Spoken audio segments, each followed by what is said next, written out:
Yeah, excited? Yeah? Round of applause for Wayne Winston, Mr. Cooper here for putting this event together. Round of applause for all these wonderful institutions and different organizations that are sponsoring this great event. This is what it's about. It's about us coming together as a community. Yeah. It's about us pushing Bridgeport forward. And let me tell you, there was a brave American not too long ago that in the midst of a storm said that something great is going to come from a dark moment. Yeah. We believe something great is going to come from this dark moment. Amen. We know that something great is going to come from this dark moment. We are pushing for something great to come out of this dark moment. And though you might look around and say we are few in numbers, we know that the cause is great and that God is on our side because we're on the side of justice.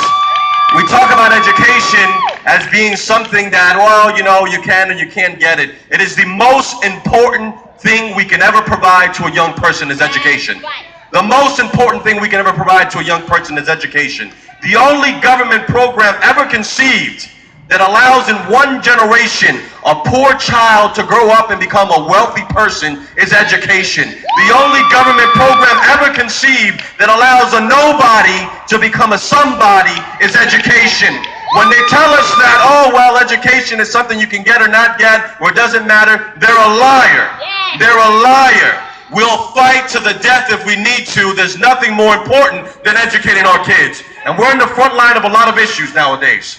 We're in the front line of a lot of issues nowadays, dealing with the social inequalities that we see in our community and that we see in our country. There is nothing more important than education.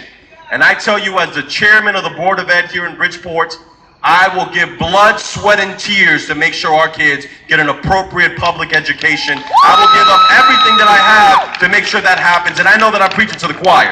There's a bunch of people here today that are willing to put in as much sweat equity as required and have said to themselves, as our teachers have said, as our administrators have said, as our superintendent have said, we're all in. Bridgeport, we're all in. We're going to make sure our kids get the best education. Thank you very much.